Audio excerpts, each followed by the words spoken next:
So, hi everyone, I'm Rachel from Cambridge University Press, and I would just like to welcome you and thank you for joining us today. Firstly, I would like to introduce you to our speaker for today's session, Mr. Alan Davenport. To start off, let me share with you some interesting facts about Alan. Firstly, Alan works for Cambridge University Press and he spends most of his time meeting with educators and presenting at conferences with the goal of developing and helping teachers to be more successful in what they do. Also, he brings more than 15 years of experience working in various roles in education, with over a decade of living in Southeast Asia. Lastly, Alan hopes to connect what we know about successful teaching with what can be possible in whatever your role in educating students is. So for today's session, Alan will be sharing with you about assessing guided reading with running records. And if you have any questions, please type it in the chat box and Alan will be able to answer your questions at the end of his presentation. Over to you, Alan. All right. Thank you very, very much, Rachel. Good to see you as always. Thank you, everyone, for joining us this morning. I'm sad that I can't be in Singapore this time. Usually I go to Singapore to give these workshops, but with 2020 as it was, I'm here in my home in Bangkok. So welcome to my home. And I hope you get a lot out of the webinar today. What I'm going to do now, just for a second, is I'm going to go ahead and turn my video off, only to save the bandwidth. It does help us. But as Rachel said, if you have any questions as it comes up, feel free to use the chat box. We'll be using the chat box sometimes for some interaction during this session as well. But we should be able to find all the questions or anything. And there'll be some time for the Q&A session at the end as well. So if I didn't catch your question right away, we can retype it in the chat box towards the end, because the chat box for me to look at can be a little bit distracting while I'm presenting. So if I miss the question, don't worry, there'll be a chance for us to get to it at the end. So let me just start my slides here. And just to make sure that you can see my slides, if you could write, yes, I can see them, or just yes in the chat box, just so that I can make sure that our technology is all working. Always have to do the checks here in when we're working with technology.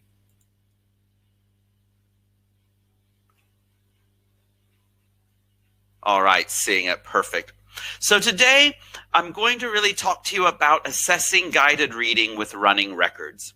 And although I'm saying assessing guided reading, I think it's really important for us to realize that while guided reading is part of a process, it's part of a process that we'll talk about in a bit in the slides. This technique or this concept of assessing reading in general, emergent reading with running records, really is something that could be done in a guided reading program or just in library time or something with students in general. So I did focus this on assessing guided reading, but really this also could have been called assessing emergent reading. And I really like this term, emergent reading. This is what interests me when it comes to literacy. And literacy, I mean by the old-fashioned definition of literacy of reading and writing.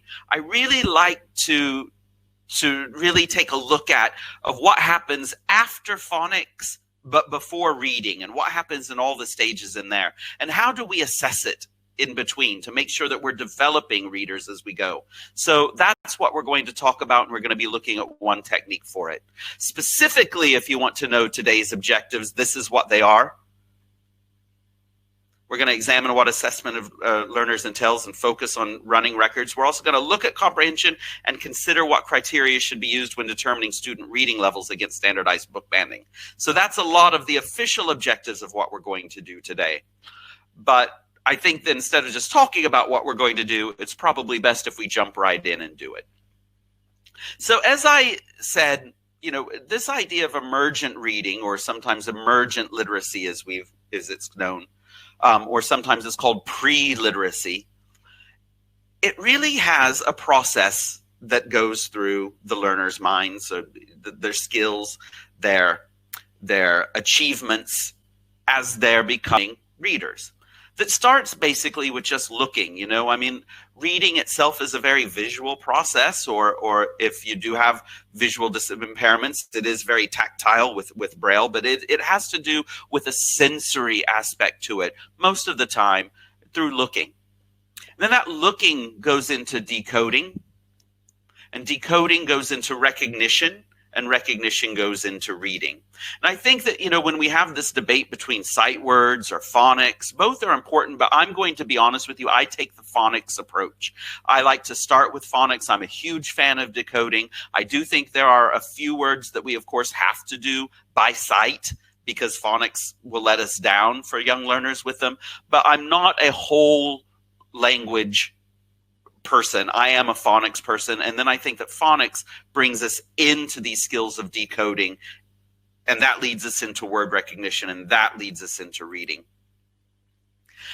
What I really am proud of is very recently we at Cambridge have done some research about phonics and literacy instruction for young learners in EFL, and we've written a whole white paper about this. And don't worry, I'm going to share this white paper with you. It's going to be absolutely free. If you wait till the end, you'll be able to get a copy of this. So we're going to get this for you so you can read the whole thing. But what I really like about this is it like what it says here about emergent literacy. Current thinking on children's literacy considers it as emergent and part of a development continuum rather than marked by clear shifts in maturation and reading and writing readiness. In other words, it's not just we've learned phonics, now we do reading. It's a spectrum. It's a scale. It goes. It's not just black, gray, white. It's all the shades in between. It's the process, and I love that part about it. Now, the term emergent literacy is defined as skills, knowledge, and attitudes that are presumed to be developmental precursors to conventional forms of reading and writing, and the environments that support developments. For example, shared book reading, guided reading, independent reading, dialogic reading, all the different types of reading that we can do. But this is about kind of the overall goals of a certain part of that process, that part of the process that's a little bit learner independent, but a little bit teacher led. It's before they can read independently, but it's after they've done phonics. It's after we've done shared reading and we're reading to them. It's about that process in between. So what is the aim that we should be doing for learners that age? Well, taken directly from that white paper, I love this quote. The aim of literacy instruction should be to turn listeners into readers and ultimately to enable children to read independently. All literacy-related activities need to foster a positive attitude towards literacy and encourage engagement with spoken and printed text. Engagement can be achieved by establishing joint attention, imitation, and repetition, as well as allowing choice by catering for children's individual preferences. And I think that what they're really saying there is this part of being a process. If we look at reading going from modeled to shared to guided to independent, what we're really talking about is this gradual release of responsibility, trying to make sure that the interest and the fun and the joy of reading stays at the whole time. So, we'll start out with teacher modeling of reading, where we read to them. That'll go into shared reading. Think of big books, think of circled time, think of all that. But when we do shared reading, it is a shared experience. We're asking them things. They're interacting with the big book with us or with the screen behind us with us. And then that moves into guided practice, guided reading. And when I say guided reading, I'm talking about when we have 4 or 5 kids around a table, all reading the same book out loud. And it's really about making sure that they're decoding, making sure they're using their phonics, making sure they're using their knowledge of the visual cues on the page and everything that they can to help them find the right word and make that text relationship. And then that's what leads us to independent reading, to where the student has complete choice and control. That's the process. It may sound kind of, I think, to a lot of people like, oh, yeah, sure, it makes sense. But we have to remember, we very recently, around 30 to 50 years ago, had what was called the reading wars, where people really had debates about, should it be whole language? Should they learn whole text, or should it be phonics again? And there was a real struggle. So we can't take it for granted that this is the way. Although this is something that to me just makes complete sense and seems like, of course, it would be this way. There are strong disagreements by some people still to this day about, how reading should be done. Should it be behaviorist? Should it be a whole bunch of memorization? Should we try to just get vocabulary and move vocabulary together? But I have to say, I don't agree with that approach. I agree with this approach right here, this gradual release of responsibility. I think that this is what keeps learners happy with reading. I think that this is what really sparks that joy in reading. It's what makes books fun to hold. So that's what I think that we need. Now, in order to make this happen, in that area between, after phonics and before reading, what's very important is that we're finding books at the right instructional level. And the way that we do that at Cambridge, and the way that with our partners with JLB and when we use the magic pen and everything, you'll see like the colors of the books. And it's very important that we understand that these aren't just about the number of words, but there's a lot of things that go in to making a book banded. Now, book bands, this comes from information from the University College of London. Book bands are the most effective and widely used system of leveling reading in the UK. And each band uses very carefully controlled vocabulary, but it's not just vocabulary. It's sentence structure, it's page design, it's text content. And it means that the child is reading at the correct book band, and they will encounter some challenging new things, but not enough to make them hate reading. So it's an appropriate level of challenge. Banding means that children can be grouped into learning groups. And when we do that in the learning groups and have them read aloud again, that's what we usually call guided reading. And what I love about Cambridge Reading Adventures, which is the series that was our guided reading series in Cambridge, it's the first time that we worked with another institution, another famous university, the UCL Institute, because they are the world's leaders on book banding, and we at Cambridge wanted to get it right. Now, the scheme here covers, pink to white. I think it even goes even further into some accelerated literacy now. But what we're going to focus on is the early years for this one, which is considered this pink A band to blue. And being accurately banded, this is what makes them great for guided reading. It's what makes it okay for independent reading and home reading. Now, before we can talk about assessment, we need to understand what we're looking for in each band. So if I have a pink band book, this is what I could expect to see on the page. You're going to see things in the pink band that sentence structure is repeated so that the learner can recognize high frequency words like I can put on my. Every page of the book is going to be I can put on my, and it's going to be one new word. You're going to see lots of visuals. You're going to see a familiar setting, in this case, a park. And you're going to see artwork that closely supports reading. The new word is skates, and they can see skates so that they can try to make that connection. And skates is a word that was very carefully chosen. You might say, why skates? Is that a word they need to know right away? But think of the phonics of the word skates. Think of skates. Think of how, that works with the decoding and like what we said with that decoding into recognizing phase. The next band is a red band book, and that's where we're going to continue the repeated sentence structure, but a little bit more variation. There's going to be some things that are the same and some things that are a little bit different, more challenging vocabulary, and this is where punctuation comes in, so that when we ask them to read out loud, we don't want them to say, "Oh no, Omar fell down. Help," he shouted. We want to say, "Oh no, Omar fell down. Help," he shouted. This is another familiar context. One thing about Cambridge Reading Adventures is some of the stories take place with the same characters across the bands in an international school.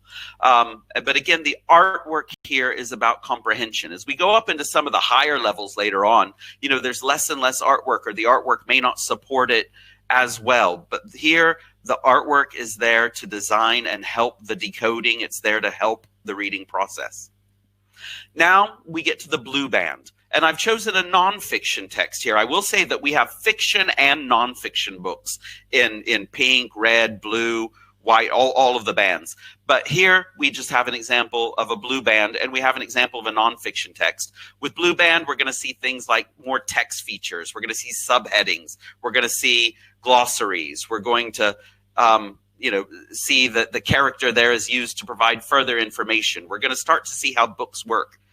Even with nonfiction, we're going to have some photography, but what you're really going to see at the blue band in general is more text per page, often 3 or 4 lines, making sure that students can do the return sweeps, maybe making sure that they can follow text. It's going to be much less repetitive, but still very careful selection of vocabulary. So that's kind of the progression of how the texts develop. And I will say with Cambridge Reading Adventures in the back, you'll always be able to find some lesson plans ideas, some guided reading structures. You'll be able to find some follow-up activities. You'll be able to find some outcomes for each and every single book and how it's related. So that's a little bit about the process of reading. But as we know, our job as teachers is not just to teach. We've got to do some form of monitoring. Now, for this, I just want to make sure you're still with me. So I want us to get back to the chat box, and we're going to play a little game. And I'm going to give you a word, and I want you to type in the chat box the first word that comes to mind. Now, using this platform, Webinar Jam, I'm going to let you know that there's about a 6 or 7 second delay from when I say it to when I can read the chat box.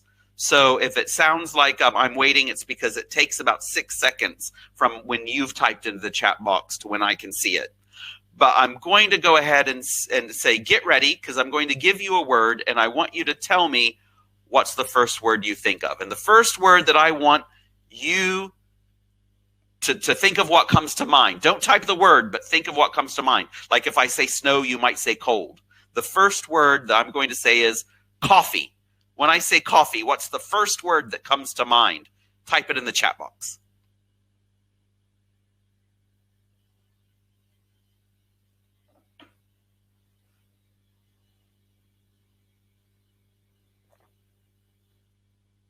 Hot, cup, hot.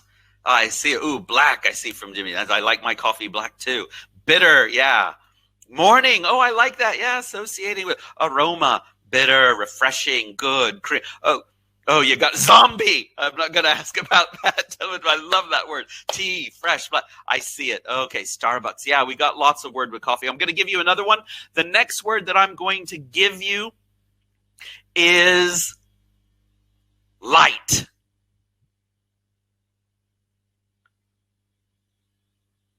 I said light. What comes?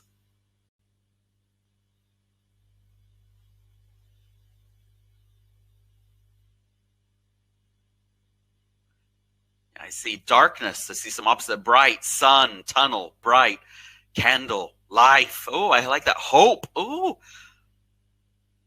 dim. See, I like abstract things, because now we're getting some people who think of something that is light. We get some people who do opposites. We get some people who have just lots of I love it. I love it. A lamp where light's produced. I love it. I love it.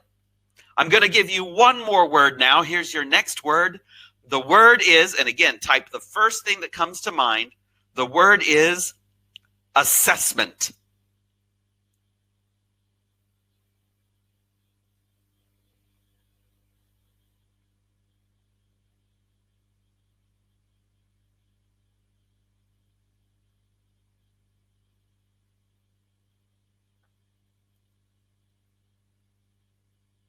I see some here. I see. Examination, record, stress, test, scary, test, process. Oh, I like portfolio. That's good. Test. Achievement, practice, examination, homework, stress. Yeah. Not the same sort of positivity we got with the word light or everything like that. Now, evaluation. Yeah, I thank you, Kimberly, for evaluation. Yeah, challenge. Yeah, it's great. I'm guilty too. When I think of assessment, one of the first things that I probably think of in my mind is test. But I think that it's important to remember that testing and assessment are not the same thing. And what I was really talking about today, and the purpose of this session, is to talk about assessing this emergent reading, or assessing using running records. And I want to make sure that we remember about that word assessment.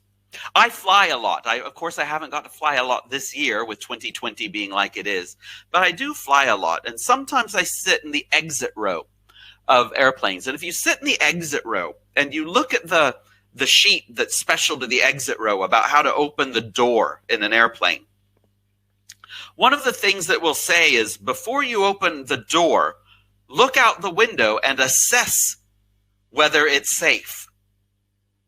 And as a teacher, sometimes that makes me giggle when I see that on some. It's not on all the cards, but sometimes you see it.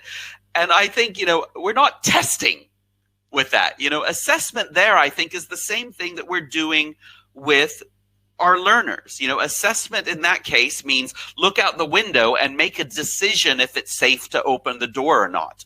And I think that that's the attitude that teachers need towards assessment. Assessment is just getting the data and then making a decision on that data. So testing is one way that we try to get data, but I also saw portfolio. I also saw other things in here. I saw evaluation. And the point is, assessment doesn't have to be scary. I think that we have maybe a negative view of tests sometimes. We are scared to be judged. We have high stakes assessment, and that can be stressful. But assessment on its own, assessment is not necessarily a word that has to be scary. Assessment is about gathering data and making a decision. And I say that because, I'll just read this quote to you. It comes from a book called Assessing Young Children. In the general educational literature, the assessment of very young learners' development and the reporting of results is usually done for formative purposes and leads to a learner profile. The aim of assessment is usually to monitor a child's learning progress and anticipate their potential development. I think that's important. The aim is not to give them a score. The aim is not to give them a test. The aim of assessment is usually to monitor a child's learning progress and anticipate their potential development. Pedagogical aims include identifying and building on their strengths in order to enable each individual child to reach their unique potential. And I think that that's an important way to understand assessment.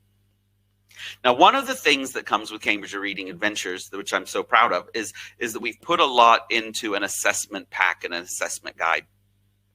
By assessing each child's reading, you can determine the correct band and offer them the right book, but you can also determine when it's time to move on. And with our series, or with any series really, but with ours especially, one that's tied to book banding, it will usually include a benchmark running record. All of ours do, but you really want to have what we call a benchmark running record to help place children at the right band level and to make sure that we know when it's time for them to move on. If you're assessing a number of children at library time, the running record is a quick and efficient way to try to do it, because we have to assess children one by one individually. And when we have, 8 or 9 in a class, of kindergarten, and I know some kindergartens that have up to 25 or 30, we've got to find time to make sure that we can do the assessment, but do it quickly and accurately. And running records are really a great way to do it. So when we're talking about assessing reading, we want to make sure that they're progressing through these bands at the right rate. Well, we want to make sure that they're not reading so easy that it's too comfortable, but we want to make sure that it's not too challenging that it's demoralizing. So we want to make sure that if they're reading easily at this band, that they can try the next band up. If they're reading at the right level, we want to keep them at the right level so that they get more and more practice and develop their skills. And if they're reading at a too high of a band and they're making frequent mistakes, like 1 in every 5 to 8 words, we probably need to drop a band or even 2 bands to make sure that we're getting that progress back. And a more detailed assessment with a running record can be used to reveal what a struggling child might be doing wrong, not so that you can give them a score, but so you can what you did. Formative assessment is forward-looking. It talks about what you can do next. So formative assessment is the way that we keep it positive. So how do we do a running record? Well, a running record provides a key method to assess how well a child is reading. And these are provided, like I said, at every book ban for Cambridge Reading Adventures. But the running record is used to help determine whether a child is reading well enough. And it works by asking a child to read a piece of text and then counting the number of errors that are made. And a running record can be used speedily to determine children's running. And I'm seeing that we have no sound. On my end, the sound is working. Can somebody just verify that they can hear? It may be the connection on your end, but I am seeing 4 or 5 people saying cannot hear you. And I'm not on mute. So if you can hear me, can you type I can hear you in the chat box? Okay, yeah. Up at the top on Webinar Jam, there is a refresh button if you need to reconnect. Sometimes the signal does get lost. It's one of the things of going through the cloud. If you connect the reconnect button, you should be able. And also videos will be shared with you afterwards if you have missed something. So thank you for that. Okay, most people can hear. Fantastic. Yeah, we use a lot of bandwidth these days, so it's and I'm using my home Wi-Fi, so thanks for bearing with me there. So like I was saying, it works by asking a child to read a piece of text and then counting the number of errors made. And a running record can be used to determine children's running bands, but it can be used for other things as well. Now, I want to give you a poll, and I want to know where you're at when it comes to running records. So I've put right now, and you should see a poll, and I want to know how you feel about your confidence with running records specifically. I mean, you came to this for a reason, but I want to know where you sit on this. So I've given you kind of 5 statements here, and just pick the one that you think best describes you. I don't get to see your name. No, but this is all anonymous. Don't worry. But we're going to go ahead and see where most people are. So I'm going to give you about 15 to 20 more seconds to go ahead and fill in the poll, and then I'll share the results with people.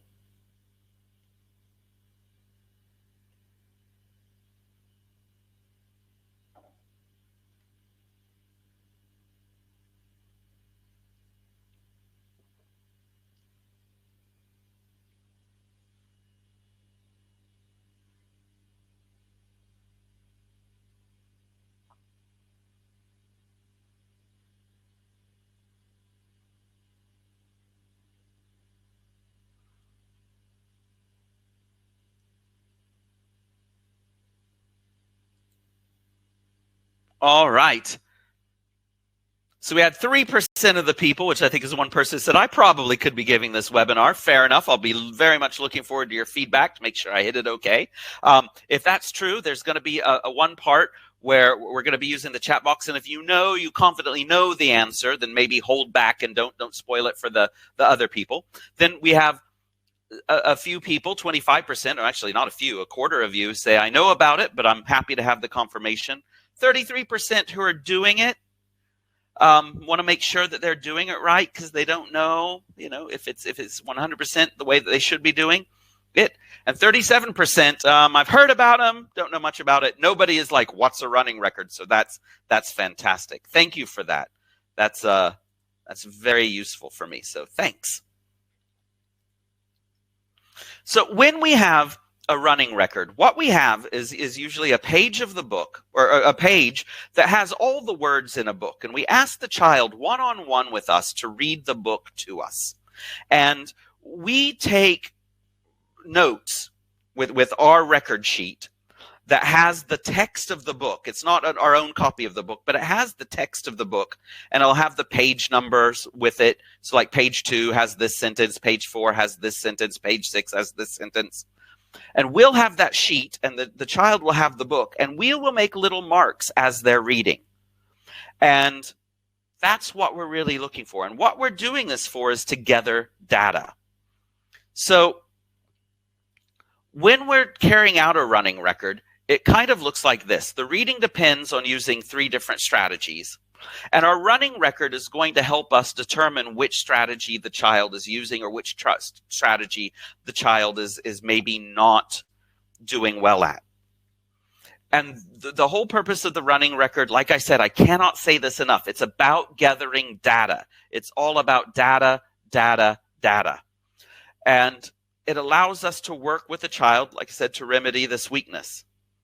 And it also lets us track assessments of self-corrections and evidence of the children monitoring themselves. So the running records really can do a lot. And what you're seeing here down at the bottom right of this slide, where it says the baby duck can walk, said gray mouse, that's actually a sentence. That's a full page from one of the books at the pink A level. And like I said, we would ask the student to read to us, and we would listen. And in this case, the student said, the baby duck can walk, said gray mouse. And they got every single word correct. And so they got a tick by all of them. And the thing to remember about running records, this is the page, look, kind of zoomed in, is what we want to do is we want to make sure that we're making a comment about every single word.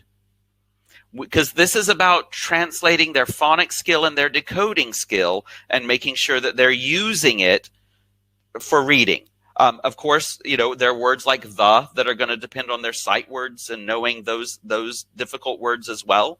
But it's really about can they connect the text to reading. So let's look again. In this case, all the words are ticked. That means the child has said, look, it's a baby duck, said brown mouse. Maybe we have this.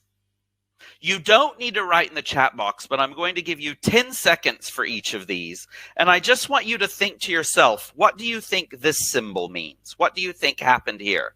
What did the child say?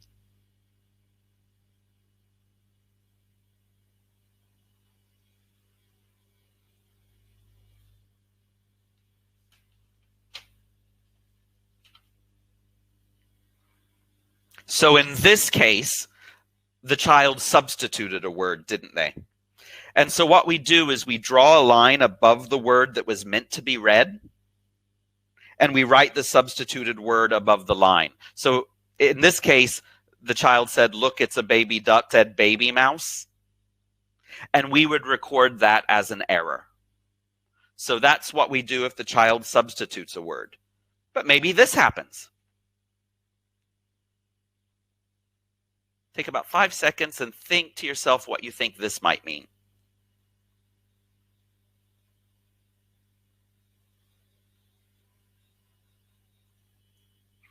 All right.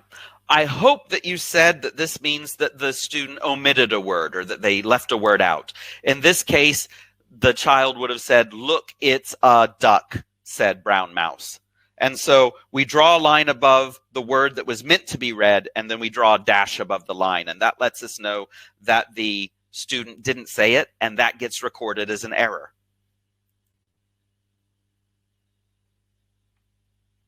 What do you think happened here?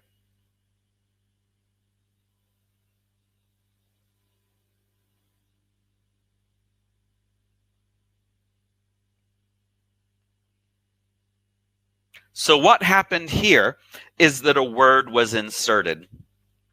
And we insert the extra word by recording exactly where it was said. Here I can see that the word yellow was inserted between a baby. So the child said, look, it's a yellow baby duck.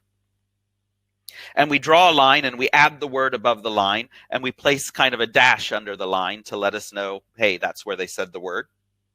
And this also gets recorded as an error. Now, I don't worry about recording errors yet or any of those other things while the child's reading. All I'm doing while the child is reading is I'm ticking if they said the word, and I'm writing in on my little sheet. And, I'm doing it very discreetly so that the child doesn't get distracted. Usually they've got their fingers on the book and they're so into the book that they don't really notice. But this is how running records, this is the step one, and this is how it can be fast and how we can get data very quickly. What do you think happened here?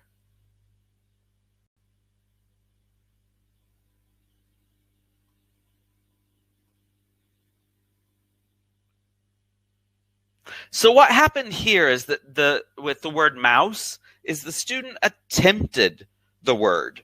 And what I've done is I've drawn a line above the word that was attempted, and I inserted the attempt by recording what was said. So what happened here is that what I do is, you see the MOU is kind of lowercase, and then I have a big S and a big E, a capital S and a capital E. Said Brown, and this sometimes happens when our students go like Mao S-E, and sometimes they'll start spelling the ends of words to us. Live sometimes becomes live-E or something like that. So if they do that, we have to kind of mark that as an error. So in this case, 3 letters were sounded out, but the last 2 were named. And so the word was not stated, Mao S-E. So that would be an error. Now here we have, look, it's a baby duck, said. And what the child said in this utterance is, look, it's a baby duck, said baby, brown mouse. And so you can see that I wrote baby above brown, but then I have SC next to it, just in the chat box so that I know that you're still with me and that you can hear me. What do you think SC means? What does SC mean?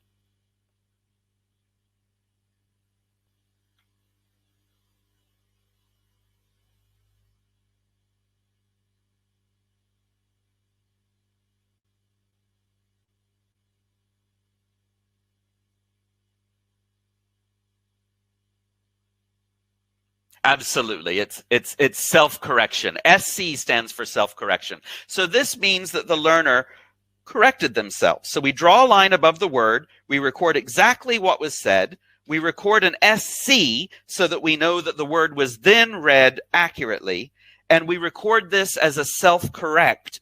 This is not an error because it's been fixed up. And I think that that's important to remember is when we're counting errors versus self-corrections. Here I have a tick with an R. Any idea in the chat box what the R stands for?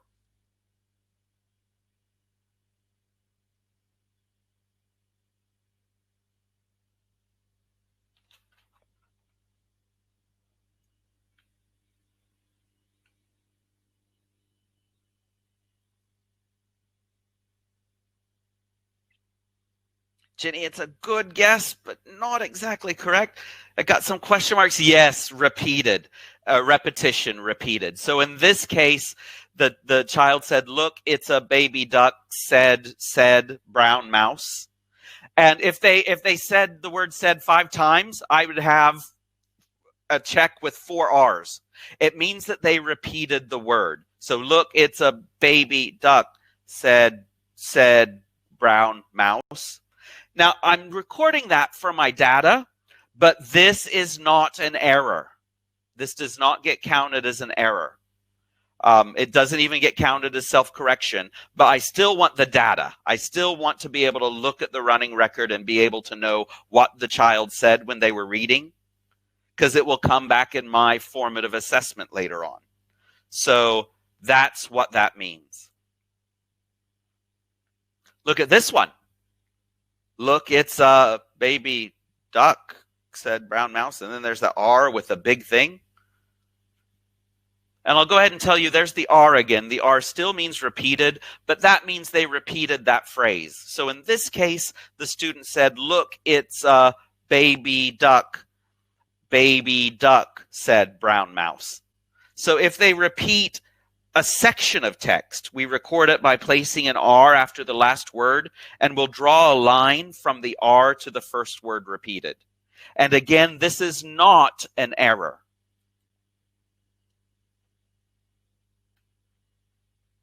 Now, sometimes I'll go ahead and tell you that the students can self-correct by rereading. So what's happened here is they've said, look, it's a baby duck, said baby, said brown mouse. This is very common. They know they need to correct, but they don't just correct the word. They'll back up and then correct. So then I can put SC above baby, and then they've said mouse. So what this reading record right here means is that the child said, look, it's a baby duck, said baby, said brown mouse. So I say that they said the wrong word, I show that they repeated, and I showed that they self-corrected. And this would be recorded as a self-correct. This is not an error because through rereading, it's been fixed up. Uh-oh, now I have a new word, A. Any idea what A means in the chat box? Anyone? It's okay to take a guess. You're not penalized for being wrong. Any idea what A might mean?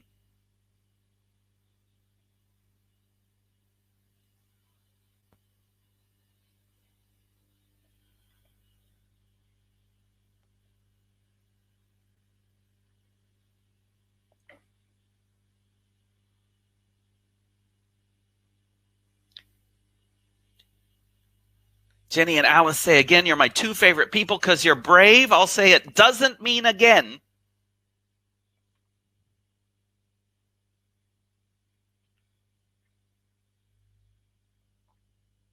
It doesn't necessarily mean assisted.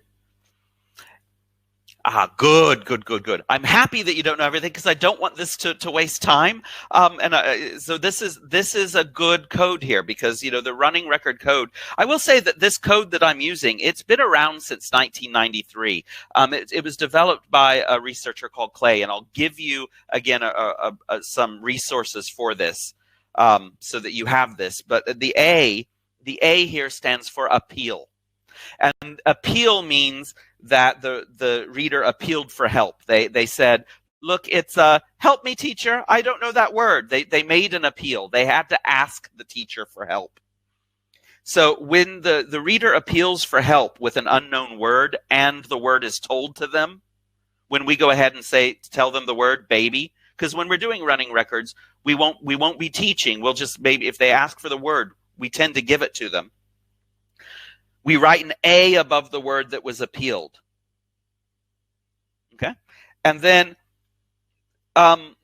some people like to write a T next to it. And I probably should have done that here. If you do tell the word, we also write a T that means told. But that I just usually do appeal because it lets me know that the child didn't know that word. And this gets recorded as an error. So you'll see this sometimes as an A, or you'll see sometimes with an A means they asked, and a T that means that the teacher told. That's different from this,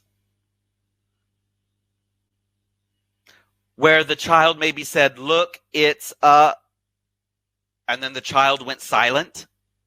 And if the child goes silent for like 3 or 4 seconds, we might just go ahead and tell them the word. This means that they didn't attempt the word. They didn't ask for help.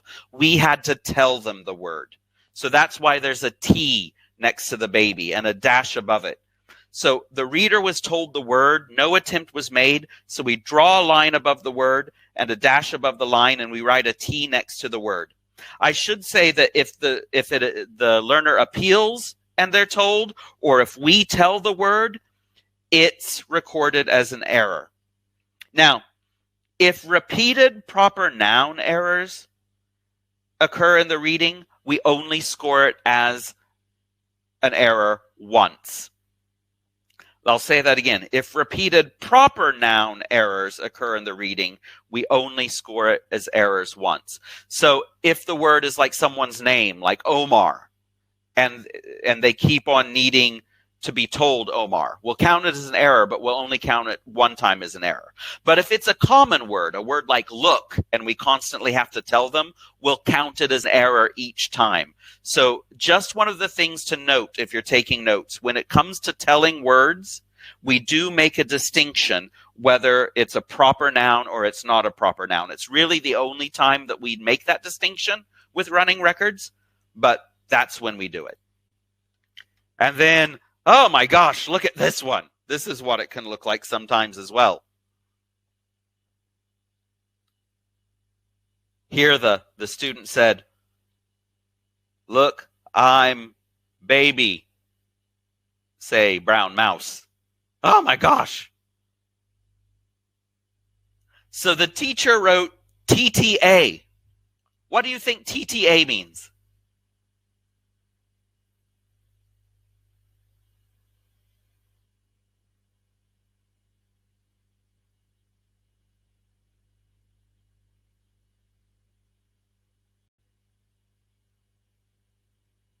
Go ahead and tell me in the chat box. Any ideas what TTA means?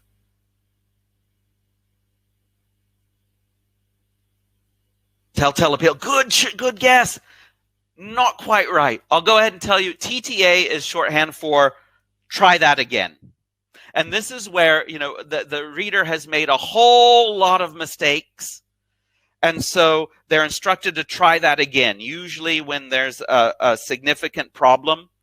And then when they try it again, maybe they'll look a little bit closer. And if they correct something, we'll write the SC. So what's happened here is the child said, look, I'm baby, say brown mouse.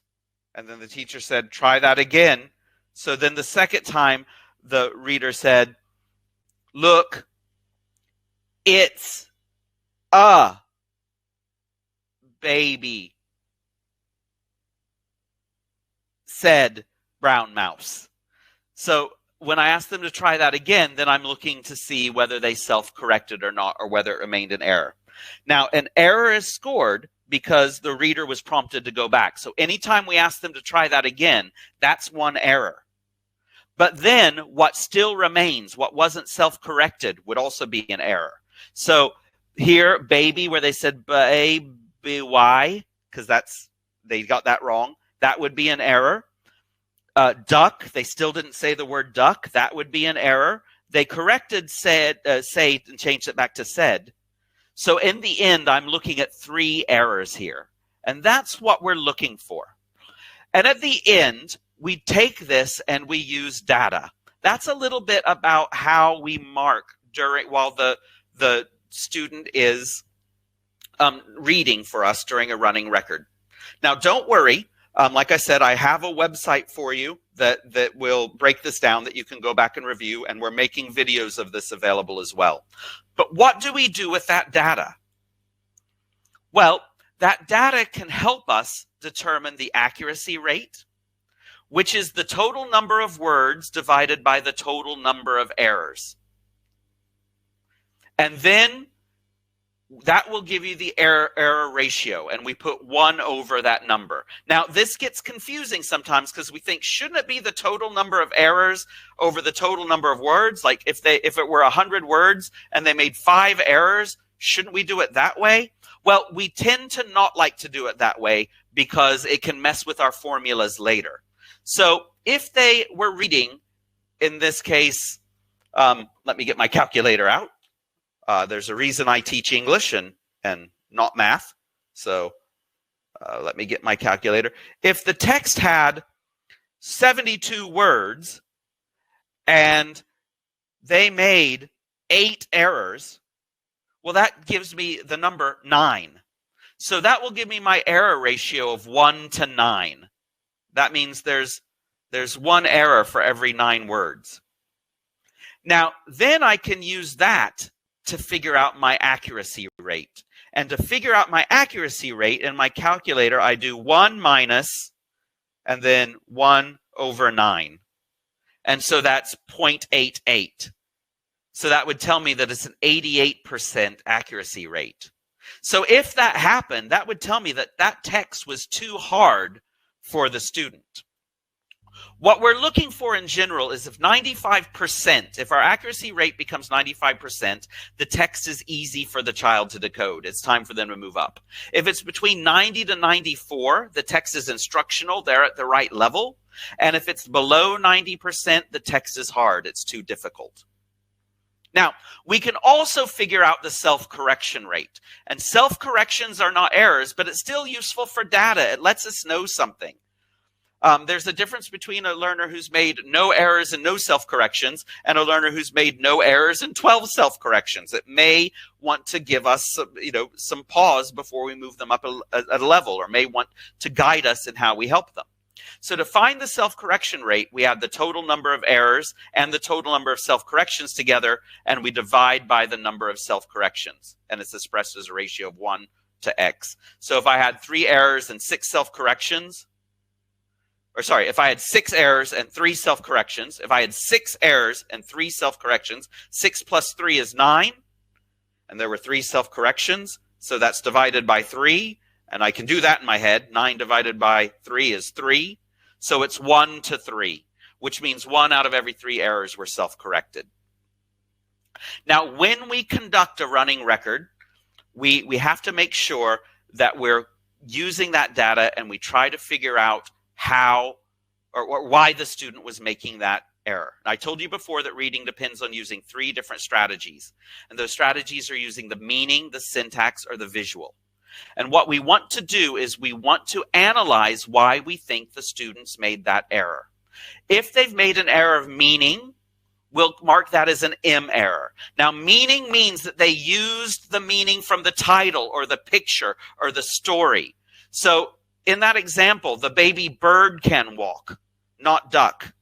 It doesn't mean the meaning of the word. It means the meaning of the page. They looked at the page. They saw a bird. They didn't know the word duck. They said the word bird. They're using the meaning from the story, from the pictures, from the title, from what they already know. So that's why they made the error. A syntax error means that they're saying what they expected to sound right. Their own learner grammar is getting in the way. So if they said the baby word is walk, instead of the baby word, that would be, instead of saying the baby bird can walk, they're letting their own interlanguage getting in the way. Visual does not mean the visual of the book. Visual means the visual of the word. It means that they've misdecoded. So in this case, if they say the baby dog can walk, they didn't decode correctly. They saw the duh, and then they thought dog, not duck. They used the visual of the word. If the child is recording a lot of errors which fall under M, that means that they're using the story too much, and that's how we can help them. We want to get them with more phonics and grammar. If the child is recording a lot of errors that fall under S, they may be relying on what's sounding correct. We want to help them with the other areas, getting contextual information or decoding the words. And finally, if the child is recording a lot of errors which fall under V, they're trying to decode and they're not using the pages of the books. They're not using the context clues. So we want to help them with their reading process. This is how doing the analysis can help us with the reading process. So you can see here is a student.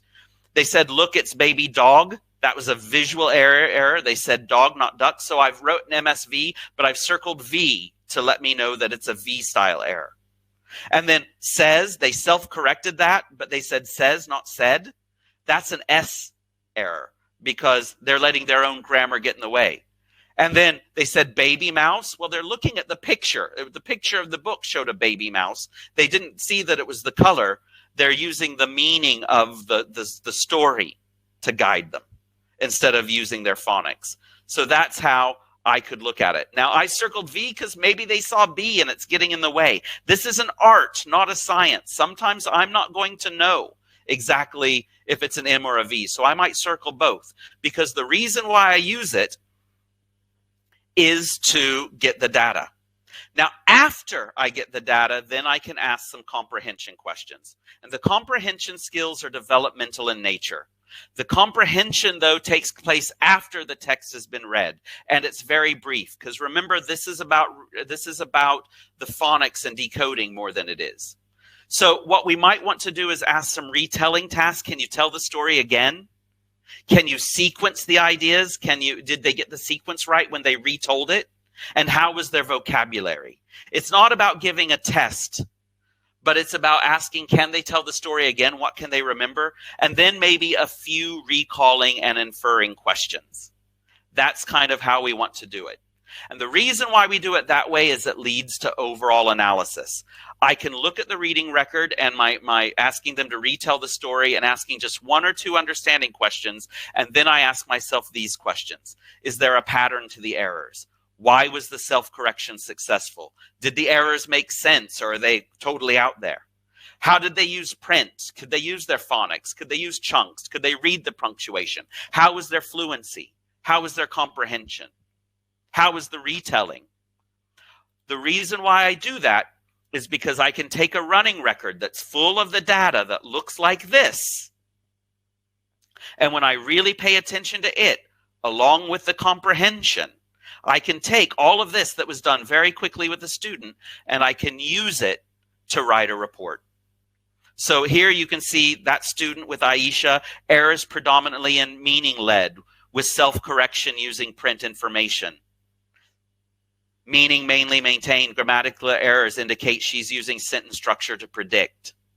All of that, once I get that data, I can sit down with a sheet with an assessment summary. I can look at the reading strategies used. I can look at the reading comprehension skills used, and I can make recommendations based on the error rate, based on the comprehension, but mainly based on what I got in the data from the running record. And then I can know whether they're ready to move to the next level or not. And that's how using a running record helps us. We get the data while the student is doing it, and we interpret the data afterwards. I think that it's important to remember that about running records, because assessment of very young learners' development and the reporting of results is done for formative purposes and leads to a learner profile. And the aim of assessment is usually to monitor a child's learning progress and anticipate their potential development. It identifies and building on those aims and the potential. Now, I did tell you that I'm going to share a few things with you. The first thing, I know that I covered that really quickly, and you're like, wow, I want some more about that. I'm going to send you right now a little bit of a page that should be guiding you to a different link. And this is another page that kind of reinforces what I've said. And I also want to share with you a file, which is our white paper that I was referring to on young learner literacy, that has a lot more of the research and everything that was going on with it as well. So that's, like I said, exactly what I wanted to cover today. I'm going to try to put that link also in the chat box, but just in case you didn't see the links there, I've also made QR codes for you, or for those of you who may be watching a video on repeat, these two QR codes will get you links to those exact same things. So that's kind of my presentation. If you take a screenshot or some pictures right now, that will get you more information. I hope I've given you a whirlwind tour of running records and what we can do in an hour and how they're used. And that was my presentation. Thank you all very much for giving me your time. And so happy to see you.